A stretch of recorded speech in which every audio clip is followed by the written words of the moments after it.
Parents आते हैं 3 साढ़े 3 साल बाद, 4 साल बाद, क्योंकि उनको दिखता है कि उनका बच्चा दूसरे बच्चों के जैसा सेम नहीं बिहेव कर रहा है।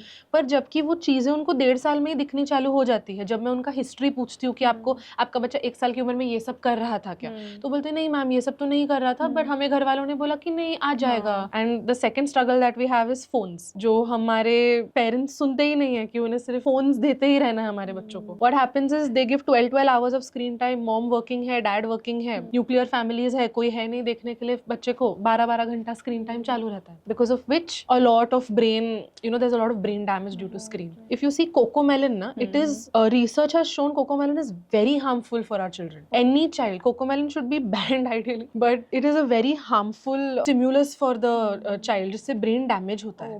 Somewhere I also personally feel कि nuclear families is an issue, because पहले joint family होती थी तो दादा दादी चाचा चाची हर कोई बच्चे से बात कर रहा है, कोई ना बच्चा फ्री है ही नहीं, बच्चे के साथ कोई ना कोई है ही.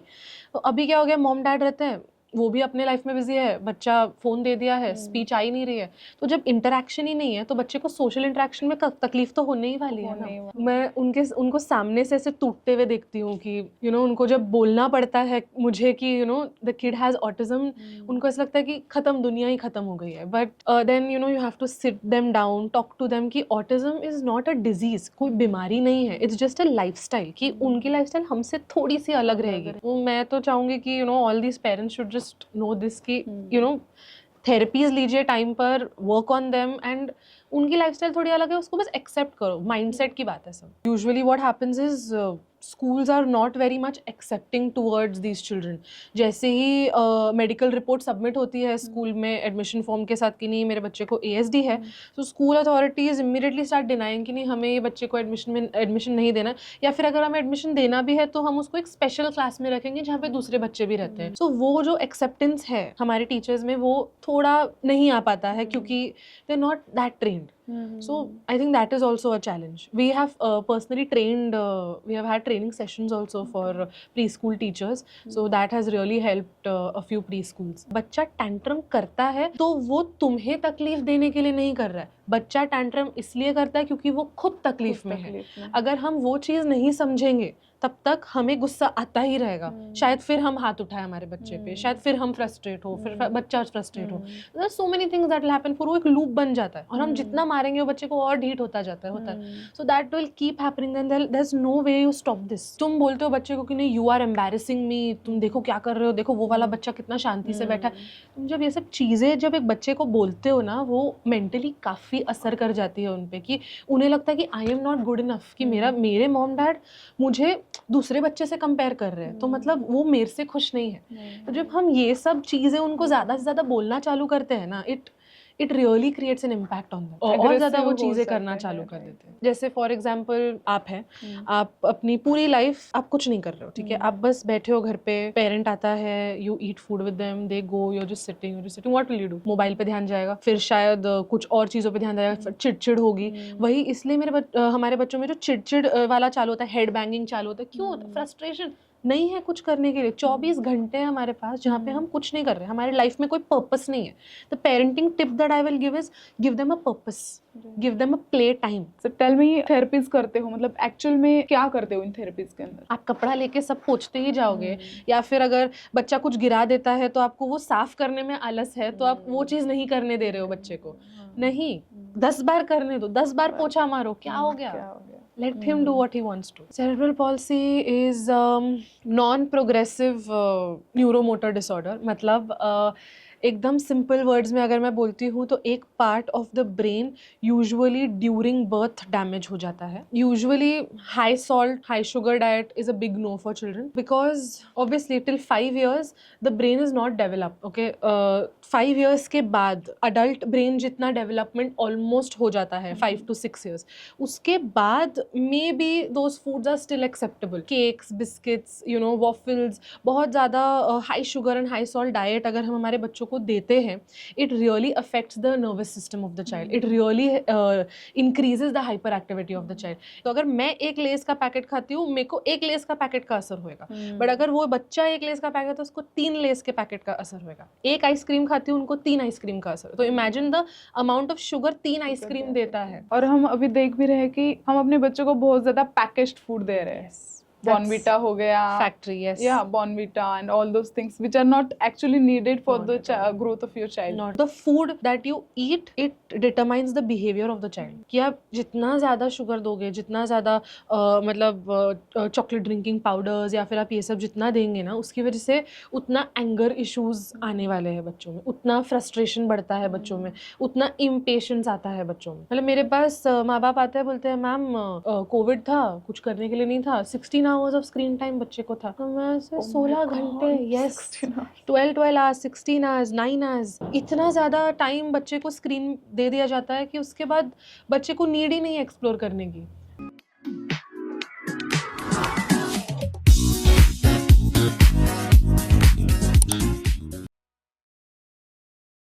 नमस्कार मित्रांनो, वाढीव मंडळी आपल्या पॉडकास्ट चॅनलमध्ये तुमचं खूप खूप स्वागत आहे. आज आपल्यासोबत आहे डॉक्टर रश्मीत कौर, ज्या स्पेशल चिल्ड्रन सोबत काम करतात. त्यांच्या ऑटिझम, ADHD असे प्रॉब्लेम सॉल्व्ह करण्यासाठी त्या पुण्यामध्ये काम करत आहेत आणि त्यांचं माय सेन्सरी पार्क म्हणून क्लिनिक सुद्धा पुण्यामध्ये आहे. नमस्कार मॅम, खूप खूप स्वागत आहे तुमचं. Thank you. What inspired you to start your career in this field? So I love kids. That's the reason why I wanted to stay as close to kids as possible, and I also wanted to help these kids with special needs. So that is why I started it. Okay. Yeah. And how has your journey been? आपकी journey कैसी रही है अब तक? So I actually completed my degree from Ferguson College. That was my physiotherapy degree, and then after that I did international certifications of sensory integration and aquatherapy. फिर उसके बाद I opened my own clinic at Salon के विहार, and now we've been catering to at least 100 to 150 kids now. अब आपके पास normally कौन से as के बच्चे ज्यादा होते हैं? So मेरे पास 2 महीने से लेके 12 साल तक पूरे स्पेक्ट्रम के बच्चे आ सकते हैं, from 2 months to 12 years. Okay. And वो कौन कौन से प्रॉब्लम्स फेस करते हैं मोस्टली? तो यूजुअली मेरे पास कभी सेरेब्रल पॉल्सी के बच्चे आते हैं, जैसे वो बच्चे जो शायद अपनी गर्दन नहीं पकड़ सकते, या फिर बैठ नहीं सकते हैं, या फिर चल फिर नहीं सकते हैं, या फिर ऑटिज्म के बच्चे आते हैं जिन्हें बहुत हाइपर एक्टिविटी इश्यूज़ है, सेंसरी इश्यूज़ है, या फिर ADHD के बच्चे आते हैं जिनको वेटिंग टाइम में प्रॉब्लम है, टर्न टेकिंग में प्रॉब्लम है, स्कूल में बच्चों के साथ इंटरेक्शन में प्रॉब्लम है. So we have various therapies for all these children. Okay. तो ADHD क्या होता है? It is attention deficient hyperactivity disorder, ADHD. That means एक बच्चे को अटेंशन की डेफिशिएंसी होती है. तो अगर मैं आपसे कुछ बात कर रही हूँ फॉर एग्जांपल, तो बच्चा वो उतना ध्यान से नहीं सुन पाता है, या फिर अपने ही वर्ल्ड में इतना ज़्यादा लॉस्ट है कि उसे सामने वाला क्या बोल रहा है वो समझ में ही नहीं आ रहा है. So that is what happens when the attention is not in place. And उसमें हाइपर एक्टिविटी की ज़्यादा चिल्लाना, चीखना, चिड़चिड़ करना, या फिर दूसरे बच्चों को मारना, hitting behaviour issues, anger issues, तो ये सब चीज़ें एक साथ एक बच्चे में जब रहती है तो उसको ADHD कहा जाता है. That is why we design the therapy according to that child कि हम उनका हाइपर एक्टिविटी और एंगर इश्यूज कम करें. ओके. और ऑटिज्म क्या होता है? Autism is it's a disorder जिसमें लाइक उनका तरीका of living life is very different from a normal neurotypical human being. मतलब जैसा हमारा ब्रेन चलता है, उनका ब्रेन वैसा नहीं चलता है. उनके ब्रेन में जो सेंसरी इश्यूज है वो हमसे ज़्यादा रहते हैं. जैसे there are 7 sensory systems in our body, जिसमें जैसे फॉर एग्जांपल हियरिंग हो गया, साइट हो गया, टेस्ट हो गया, स्मेल हो गया, जॉइंट अवेयरनेस हो गया. तो ये सब जो सेंसेशंस है जो आज मेरे में और आप में नॉर्मल काम कर रही है, जैसे सारे 7 sensory systems are together working in one place in you and me. That's why आप मेरी बात सुन पा रहे हो. दैट्स वाई शायद जो AC की आवाज़ है वो आपको बॉदर नहीं कर रही है. बट जो हमारे वो वाले बच्चे होते हैं उनको शायद मैं जो बोल रही हूँ उन्हें वो शायद इतना नहीं समझ में आ रहा है, पर उनको AC की आवाज़ ज़्यादा आ रही है, या फिर बाहर के ट्रैफिक की आवाज़ ज़्यादा आ रही है. So they get so hyper, they get so annoyed by everything कि मैं किस चीज़ पे ज़्यादा ध्यान दूँ. So that happens in autism. या फिर एक जगह पे बैठे बैठे they'll just keep moving because उनको एक जगह बैठने नहीं होता है. So sitting tolerance is an issue. सामने वाले की बात सुनना is an issue. And that's why they start throwing tantrums. They become all over the place. That is the thing. अब अगर हमारे घर में छोटा बच्चा है तो कौन सी एज में हमें पता चल सकता है कि he is having those issues? Actually तो आपको 1 साल की उम्र में भी पता चल सकता है, 1-1.5 साल की उम्र तक पता चल जाता है. बट होता क्या है, the main struggle that we have as clinicians कि पेरेंट्स आते हैं 3 साढ़े 3 साल बाद 4 साल बाद, क्योंकि उनको दिखता है कि उनका बच्चा दूसरे बच्चों के जैसा सेम नहीं बिहेव कर रहा है। पर जबकि वो चीज़ें उनको 1.5 साल में ही दिखनी चालू हो जाती है। जब मैं उनका हिस्ट्री पूछती हूँ कि आपको आपका बच्चा 1 साल की उम्र में ये सब कर रहा था क्या, तो बोलते नहीं मैम ये सब तो नहीं कर रहा था, बट हमें घर वालों ने बोला कि नहीं आ जाएगा, कि अगर ठीक है चलो 1 साल की उम्र में बात नहीं कर रहा है, स्पीच नहीं आई है, कोई बात नहीं 2 साल तक आ जाएगी। तो ऐसे कर करके उन्होंने 1-1 साल जो वेस्ट किया है, वो टाइम पे जब थेरेपी ले ली होती थी, वो टाइम पे अगर डॉक्टर का इंटरवेंशन हो गया होता था, तो it would have been much better. But that's one of the biggest struggles, that we have, कि उनको लगता है कि नहीं मेरे बच्चे में कुछ कमी नहीं है, हम थोड़ा टाइम रुक जाते हैं, अपने आप ठीक हो जाएगा। That. And the second struggle that we have is phones, जो हमारे पेरेंट्स सुनते ही नहीं है कि उन्हें सिर्फ फोन्स देते ही रहना है हमारे बच्चों को। What happens is they give 12 hours of screen time, mom working है, डैड वर्किंग है, न्यूक्लियर फैमिलीज है, कोई है नहीं देखने के लिए, बच्चे को 12-12 घंटा स्क्रीन टाइम चालू रहता है, because of which a lot of brain, there's a lot of brain damage due to screen. So because their brain is not prepared to see that much activity on the screen. Correct. They are not that much developed कि उतनी activity वो देख सके. I have seen so many cases like this कि लोग बहुत मतलब parents बहुत easily बच्चों को इतना स्क्रीन देते हैं कि खा नहीं रहा है दे दो फोन, करेक्ट, कुछ खेलने में या फिर उसे बोर हो रहा है दे दो फोन। वो बच्चों के साथ एंटरटेन नहीं करना, मतलब बच्चों के साथ खेलना नहीं खेलना। सो वही that is the major cause of speech delay, क्योंकि तुमसे फोन बात कर रहा है, फोन तुमसे एक्सपेक्ट नहीं करता कि तुम उससे बात करो। तो जब वो पैसिव मिल रहा है उनको लगता है कि मुझे तो कुछ बोलने की जरूरत ही नहीं है, सो स्पीच आती ही नहीं है। ऊपर से दैट कलर ना, actually if you see Cocomelon, it is research has shown Cocomelon is very harmful for our children. Any child, Cocomelon should be banned ideally, but मतलब it is a very harmful stimulus for the child, जिससे brain damage होता है because of the colors they are using, because of the colors they are using. Yes, very bright and very contrast color grades they have. Absolutely. Ideally screen time should be zero for our children till the age of 7 years. हमारे time पे कहाँ था? हम तो 10 साल के बाद phone use करना चालू किए हैं, and that's why our brains are healthy. Our children. तो आजकल के बच्चों में ये इश्यूज क्यों ज्यादा हो रहे हैं? फोन, मॉम डैड का stressful lifestyle because of which they are not paying attention to the child. Somewhere I also personally feel कि nuclear families is an issue, because पहले joint family होती थी तो दादा दादी चाचा चाची हर कोई बच्चे से बात कर रहा है, कोई ना बच्चा फ्री है ही नहीं, बच्चे के साथ कोई ना कोई है ही। तो अभी क्या हो गया, मॉम डैड रहते हैं, वो भी अपने लाइफ में बिजी है, बच्चा फोन दे दिया है, स्पीच आ ही नहीं रही है, तो जब इंटरेक्शन ही नहीं है तो बच्चे को सोशल इंटरेक्शन में तकलीफ तो होने ही वाली है ना। That is what is happening nowadays. A lot of stress during pregnancy, a lot of कैसे बोलेंगे, mom is working a lot during pregnancy, delayed pregnancies, horrible lifestyle today nowadays, maybe food is not right, so many things. There is no research has not shown any proper cause of autism yet कि हाँ इसकी वजह से होता है, but हाँ there are probable causes कि शायद pregnancy में एक आध चीज़ ये हो गई हो, उसकी वजह से शायद हुआ है। So that is what there are possibilities. Yeah, there are possibilities. The cause is unknown for ASD. The cause is unknown, but we still, let's see research क्या बताता है eventually. Right. Yeah. What आप उन बच्चों के लिए कौन सी therapies prefer करते हो? हाउ डू यू डिसाइड कि उनके लिए ये therapy So ideally there are 3 main types of therapies that we should give these children. First is occupational therapy that I do, sensory integration therapy. Then there is behavior therapy, and there is remedial therapy, special education, group therapy, ऐसे सब अलग अलग types के आते हैं। But सबसे important है sensory integration therapy, जो देना चाहिए सबसे पहले। मतलब जब एक पीडियाट्रिक न्यूरोलॉजिस्ट एक बच्चे को डायग्नोज कर देता है कि हाँ इसको ऑटिज्म है या इसको ADHD है, सबसे पहले सेंसरी इंटीग्रेशन थेरेपी या फिर ऑक्यूपेशनल थेरेपी स्टार्ट करना ही चाहिए। उसके बाद yes we can start with behavior therapy and all those secondary therapies, but सबसे प्राइमरी है SI थेरेपी। yes.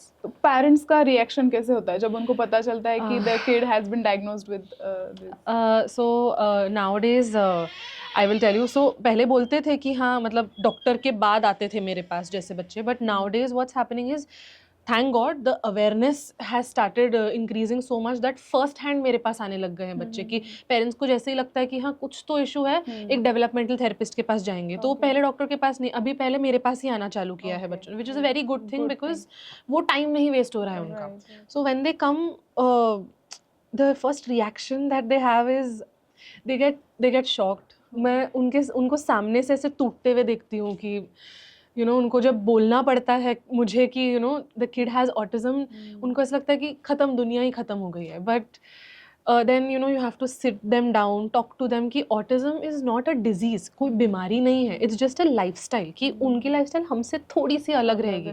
जैसे शायद मैं अगर आपसे आई कांटेक्ट करके बात कर पा रही हूँ, शायद वो बच्चा आई कांटेक्ट करके कभी बात नहीं कर सकता क्योंकि उसको आई कांटेक्ट करने ही नहीं आता है. या फिर जैसे मैं अगर एक जगह पे बैठी हूँ, वो एक जगह पे नहीं बैठ सकता, वो चल फिर के बात करेगा क्योंकि उससे एक जगह बैठने नहीं होता है.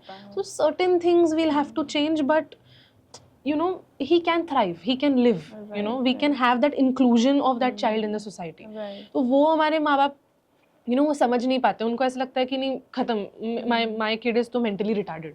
ये मेंटली रिटार्डेड का कॉन्सेप्ट हमें, मेरा मेन एम है कि ये हमें निकालना है कि the child is not mentally retarded, child is just different.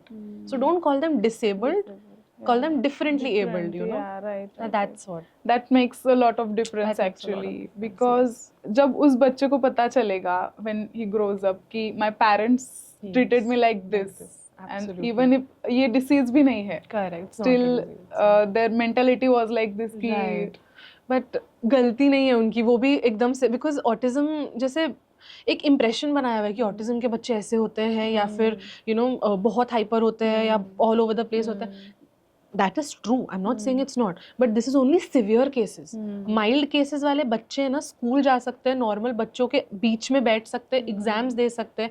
मेरे को एक ऑटिज्म का बच्चा पता है जो अभी होटल मैनेजमेंट कर रहा है. He is 25 years old and he is doing hotel management in some very prestigious college in between all normal children. तो फिर हम क्यों लिमिट कर रहे हैं, या हम क्यों हिम्मत हार रहे हैं? तो मैं तो चाहूँगी कि all these parents should just know this कि थेरेपीज लीजिए टाइम पर, वर्क ऑन देम, एंड उनकी लाइफस्टाइल थोड़ी अलग है, उसको बस एक्सेप्ट करो. माइंडसेट की बात है सब. So what are the misconceptions we have in the society regarding special children? That they are special children. वो हमारे जैसे नहीं रह सकते हैं, या फिर अगर वो मतलब ये लोग मेंटली रिटार्डेड ही रहेंगे, ऐसा नहीं है. I have 3 to 4 kids coming to my clinic जो मतलब मैं आपको बोल सकती हूँ 4 साल का बच्चा है, उसको एलिफेंट की स्पेलिंग आती है. 4 साल का बच्चा है, उसको मेरे नाम की स्पेलिंग आती है. जो आजकल के जो नॉर्मल 4 साल के बच्चे हैं ना, उनको भी नहीं आता एलिफेंट की spelling. That is not age appropriate. वो इसको बोलते हैं हाइपरलेक्सिया. हाइपरलेक्सिया का मतलब हमारा IQ नॉर्मल IQ से ज़्यादा है, but even they are special. So the misconception that they have is कि नहीं ये thrive नहीं कर सकते, ये नहीं कर सकते. नहीं, it's just that they need a different push, they just need a social push. जब हम autism और ADHD के according बात करते हैं ना, तो ये बच्चे बस socially थोड़े delayed रहते हैं कि उन्हें एक दूसरे लोगों से बात करने में थोड़ा सा तकलीफ होती है, but otherwise उनके potential को doubt नहीं करना चाहिए. That is the biggest misconception I feel that is going around. Education wise ये स्पेशल चिल्ड्रन कौन से प्रॉब्लम्स फेस करते हैं सोसाइटी? एडमिशन सबसे बड़ा, because they usually what happens is schools are not very much accepting towards these children. जैसे ही medical report submit होती है स्कूल में एडमिशन फॉर्म के साथ कि नहीं मेरे बच्चे को ASD है, तो school authorities immediately start denying कि नहीं हमें ये बच्चे को एडमिशन नहीं देना, या फिर अगर हमें एडमिशन देना भी है तो हम उसको एक स्पेशल क्लास में रखेंगे जहाँ पे दूसरे बच्चे भी रहते हैं, which is not right according to me. Because अगर वो बच्चे में पोटेंशियल है ना कि दूसरे बच्चों के साथ बैठ के फ्लरिश होने का, वो भी हम बंद कर दे रहे हैं उसके लिए. So that is one of the biggest problems. But on a brighter side CBSE schools में इंक्लूसिव एजुकेशन स्टार्ट हुआ है. So all the parents who are looking for schools जहाँ पे नॉर्मल बच्चों के साथ उनके बच्चों को डाला जा सकता है, I think CBSE school will be the best option. And why schools do such things? So the biggest problem is that their teachers are not trained. They उनको जो बीएड में सिखाया जाता है is how to teach normal children. They don't know how to take care of a child who has ADHD और autism in the class. या फिर अगर कोई बच्चा है जो तुम्हारा लेक्चर घूमते घूमते सुनना चाहता है, वो उन्हें नहीं चलेगा. उन्हें ऐसा लगता है कि नहीं, सब बच्चे चेयर टेबल में ही बैठने चाहिए. ट्रेडिशनल मेथड जो हम जो सीखे है वही. बट अगर आप वो चीज़ नोटिस करेंगे ना, जो हमारे ADHD के बच्चे हैं ना, वो चलते फिरते इतना ध्यान दे सकते हैं ना जितना वो बैठ के नहीं दे सकते. अगर वो चलते चलते उनको याद रहेगा कि टीचर ने क्या होमवर्क दिया था और वो घर पे जाके वो करके भी आएंगे. बट उन्हें बस बैठ के नहीं करना, क्योंकि वो उनका सेंसरी नीड है. उनका ब्रेन चाहता है कि वो घूमते रहे जिससे वो अपने आप को काम कर पाए. तो it's okay, it's their need. Every child is different. So वो जो एक्सेप्टेंस है हमारे टीचर्स में, वो थोड़ा नहीं आ पाता है क्योंकि they are not that trained. So I think that is also a challenge. We have personally trained, we have had training sessions also for preschool teachers. So that has really helped a few preschools. Very much needed actually. Yeah, that is. We don't have those teachers, you know, Yes. जो special childs को handle कर सकते हैं, because it needs patience. It needs acceptance. A lot of it. So yes. that's why. And what message would you like to give to those families? How they should deal with the tantrums the child has? So पहले तो बच्चा जब tantrum करता है, don't think of it as a behavior. जब मैं जैसे बोलूँगी कि नहीं ये तो इसका behavior है, अगर मैं आपको ऐसे बोलती हूँ ये behavior है, तो आपको क्या लगता है? पहली चीज क्या आती है? कुछ नेगेटिव फील होता है ना कि बिहेवियर है. बट अगर मैं आपको बोलूँ कि नहीं ये उसका रिएक्शन है, तो आपको क्या लगता है? कि न्यूट्रल लगता है ना, रिएक्शन है. It's limited to that situation. Correct. And if it's behavior नहीं है. Yes exactly. हम जो वर्ड्स यूज करते हैं ना, उसी में बहुत फर्क आ जाता है. कि नहीं बोला ना ये बिहेवियर ही है मैम, इसका तो ये बिहेवियर ही. अरे बिहेवियर नहीं है. आप वो क्यों नहीं देखते हो कि ये रिएक्ट किस चीज पे कर रहा है? शायद ट्रैफिक की आवाज बहुत ओवरवेलम कर रही है, शायद बहुत सारे लोग बाजू में बात कर रहे हैं उसे वो नहीं समझ आ रहा है, शायद कोई प्लास्टिक के बैग का आवाज आ रहा है उसकी वजह से वो इरिटेट हो रहा है. Who knows. तुम वो देखो कि बच्चा रिएक्ट क्यों कर रहा है. बच्चा टैंट्रम करता है तो वो तुम्हें तकलीफ देने के लिए नहीं कर रहा है. बच्चा टैंट्रम इसलिए करता है क्योंकि वो खुद तकलीफ में है. अगर हम वो चीज़ नहीं समझेंगे तब तक हमें गुस्सा आता ही रहेगा. शायद फिर हम हाथ उठाए हमारे बच्चे पे, शायद फिर हम फ्रस्ट्रेट हो, फिर बच्चा फ्रस्ट्रेट हो. There are so many things that will happen. फिर वो एक लूप बन जाता है और हम जितना मारेंगे वो बच्चे को और ढीठ होता जाता है. So that will keep happening. Then there is no way you stop this. When it becomes a cycle, which we can't stop. Gentle parenting is needed in autism. अगर बच्चा टैंट्रम करने दो. बच्चे का काम. तुम बोलते हो बच्चे को कि नहीं यू आर एम्बैरेसिंग मी, तुम देखो क्या कर रहे हो, देखो वो वाला बच्चा कितना शांति से बैठा है. तुम जब ये सब चीज़ें जब एक बच्चे को बोलते हो ना, वो मेंटली काफ़ी असर कर जाती है उन पे. कि उन्हें लगता है कि आई एम नॉट गुड इनफ, कि मेरे मॉम डैड मुझे दूसरे बच्चे से कंपेयर कर रहे हैं, तो मतलब वो मेरे से खुश नहीं है. तो जब हम ये सब चीज़ें उनको ज़्यादा से ज़्यादा बोलना चालू करते हैं ना, it really creates an impact on them. और फिर वो और ज़्यादा वो चीजें करना चालू कर देते हैं. So I think that will be my message. When you compare your kid with like other kids, वो उस बच्चे पे ये impact जाता है कि my parent don't love me enough. They like that other kids. बच्चे का काम है टैंट्रम थ्रो करना, करने दो. शांत हो जाइए, कर रहे थोड़े टाइम में ठीक हो जाएगा. उसके बाद पूछो कि अच्छा तुमने ये किया था, I did not like it, baby. Why did you do this? Don't do it next time. बस. There is a way to handle it. Yes.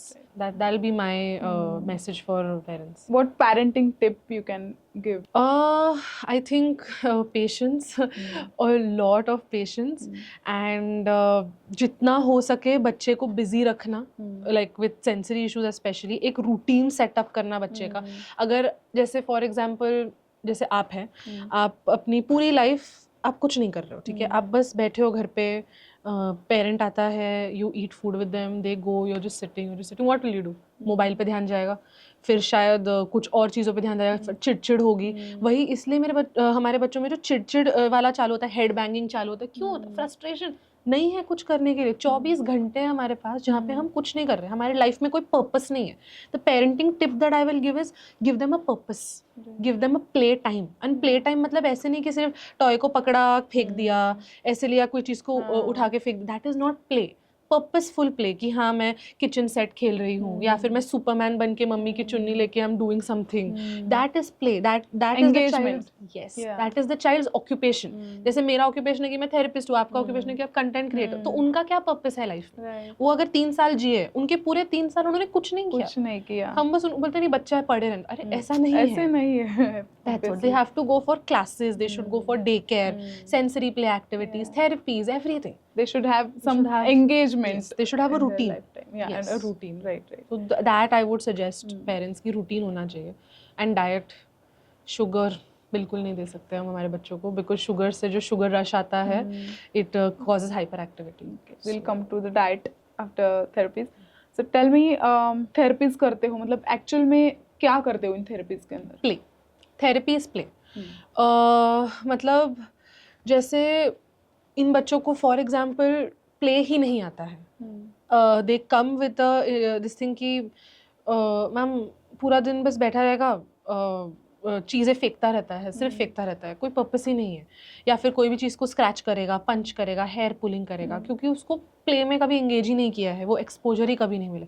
So in therapies what we do is we teach them कि ये ball है, ये ball को वहाँ पे जाके bucket में डालो, या फिर ये एक कॉम्प्लेक्स गेम है, हम पहले एक सिंपल गेम से चालू करते हैं, जैसे बॉल को बकेट में डालो से लेके एक कॉम्प्लेक्स पजल तक जाएंगे, फिर good coding decoding activities, treasure Hunt activities, फिर धीरे धीरे धीरे वी मेक देम अंडरस्टैंड कि प्ले में क्या क्या होता है, एक्सप्लोरेशन क्या क्या होता है, या फिर दूसरे दूसरे टेक्सचर्स से खेलना, जैसे सैंड हो गया, क्रीम हो गया, जेल्स हो गए अलग अलग, उनके साथ हम उनको ये कराते हैं, सेंसेशंस फील कराते हैं. यस, बिकॉज आजकल क्या हो गया कि पेरेंट्स जैसे ही अगर मुंह पे थोड़ा सा भी लग गया बच्चे के खाना, एक सेकंड में वाइप कर देते हैं, which is not right.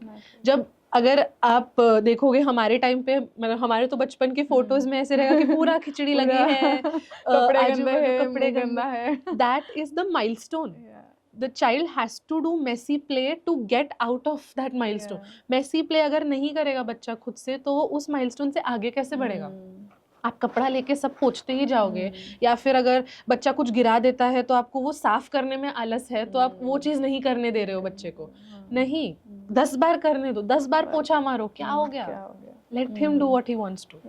So उसमें भी उसका एक सेंसेशन है जो वहाँ से लर्न कर रहा है बच्चा. Correct. So therapy has sensory play, मतलब टैक्टाइल प्ले होगा, और दूसरी चीज़ें जो कॉम्प्लेक्स गेम्स हम धीरे धीरे इंट्रोड्यूस करते हैं. That is how therapy works. What is cerebral palsy? Cerebral palsy is non-progressive neuromotor disorder. मतलब एकदम सिंपल वर्ड्स में अगर मैं बोलती हूँ तो एक part of the brain usually during birth damage हो जाता है, which is irreversible.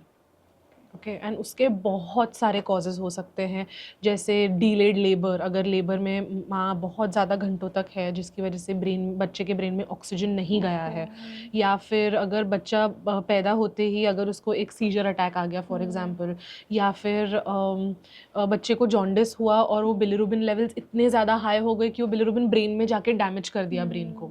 So all those things happen and that is irreversible. That cannot really we cannot do anything about the damage part, but उसमें हम उनके functionality को improve कर सकते हैं. मतलब जब ब्रेन डैमेज हो जाता है, हैंड्स एंड लेग्स पैरालाइज हो जाते हैं, depending upon the extent of damage. कि अगर ज़्यादा डैमेज हुआ है ब्रेन तो शायद चारों हाथ पैर पैरालाइज हो जाए, थोड़ा सा हुआ है तो शायद सिर्फ एक साइड पैरालाइज होगा, जैसे सिर्फ left hand left leg paralyse होता है, बाकी का ये वाला साइड बहुत अच्छा है. सो डिपेंड्स, या फिर सिर्फ एक हाथ पैरालाइज्ड है, या फिर 3 पैरालाइज्ड है, मतलब depends on how is the damage. ऐसे. So and then we work on the tone for the child. मतलब अगर बहुत ज़्यादा टाइटनेस है, बहुत ज़्यादा स्पैस्टिसिटी है मसल्स में, so we give them exercises in a way that we treat their postures, जिससे उनको सिटिंग आए, क्रॉलिंग आए, वॉकिंग आए, basically making them as independent as possible. So cerebral palsy is very different from autism, because autism is more like a mental disorder, जबकि this is more like a physical abnormality. So ma'am, being a pediatric therapist, आप कौन सा diet recommend करते हो बच्चों को? देखिए, I can give you a very superficial answer for this. Usually high salt, high sugar diet is a big no for children, because obviously till 5 years the brain is not developed. Okay, 5 years के बाद एक adult brain जितना development almost हो जाता है 5 to 6 years, उसके बाद may be those foods are still acceptable. But अगर हम बहुत ज़्यादा cakes, biscuits, you know, waffles, बहुत ज़्यादा high sugar and high salt diet अगर हम हमारे बच्चों को देते हैं, it really affects the nervous system of the child. It really increases the hyperactivity of the child.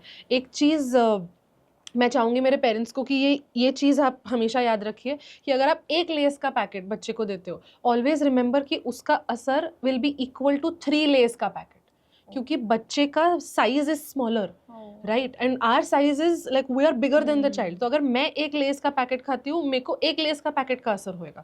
But अगर वो बच्चा एक लेस का पैकेट, तो उसको 3 लेस के पैकेट का असर होएगा. एक आइसक्रीम खाती हूँ, उनको 3 आइसक्रीम का असर. तो imagine the amount of sugar 3 ice cream देता है एक बच्चे के ब्रेन में. That is the amount of sugar that will go into your child's body. And वो चीज़ हमेशा कोई भी फूड एडमिनिस्टर करने से पहले आई थिंक पेरेंट्स को सोचना चाहिए. If you want a specific dietary advice for your child, you should always go to a nutritionist, because I am not the person to tell you कि आपके बच्चे को स्पेसिफिकली आपने क्या देना चाहिए. But superficially from the farm to the table, from the farm to the factory to the table नहीं. Factory से प्रोसेस्ड फूड हमें नहीं चाहिए. फार्म के साथ जो फ्रेश वेजिटेबल्स, फ्रूट्स, पल्सेस, जितना आप घर का खाना देंगे बच्चों को उतना better, because sugar and salt is not going to do any good to the child, at least till the first 5 years of development. और हम अभी देख भी रहे हैं कि हम अपने बच्चों को बहुत ज्यादा पैकेज्ड फूड दे रहे हैं. Bonvita हो गया, factory, yes, yeah, Bonvita and all those things which are not actually needed for the growth of your child. Not at all. Still we are promoting them and we are using Yes, it. yes. So how packaged food is deteriorating a growth of a child? What happens is it increases a lot of blood sugar level, because of which it shoots up the neurons of the brain, जिसकी वजह से इतना ज़्यादा hyperactivity बढ़ता है. The food that you eat, it determines the behavior of the child.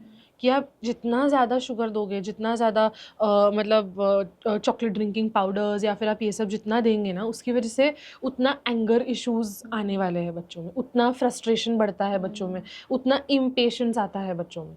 तो they so hyper active, they don't want to wait for anything.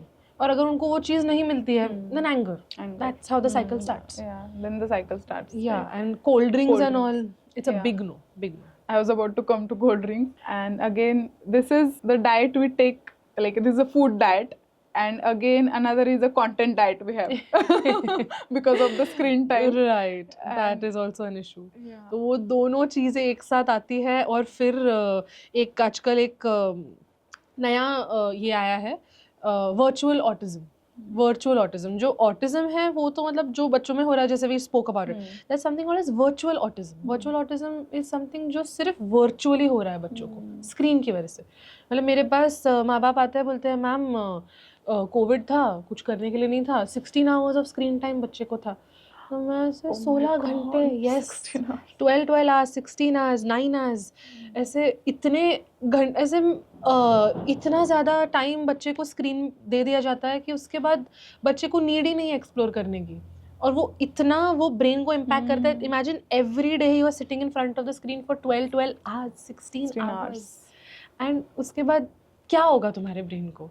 As an adult also you get so tired. Imagine what the child is going through, and then they get addicted to it. फिर उसके बाद वो बोलते हैं कि ma'am हम screen कैसे निकाले बच्चे का. नहीं निकाल सकते, नहीं हो निकाल सकते हैं, एकदम से आप नहीं निकाल सकते हो. Then we have to eventually desensitize, we do phone de addiction therapies, because अगर हम एकदम से निकालने जाएंगे तो उसके रिएक्शंस भी हमें बच्चे से दिखेंगे. बहुत ज़्यादा हो जाते हैं. Covid actually caused a very big havoc.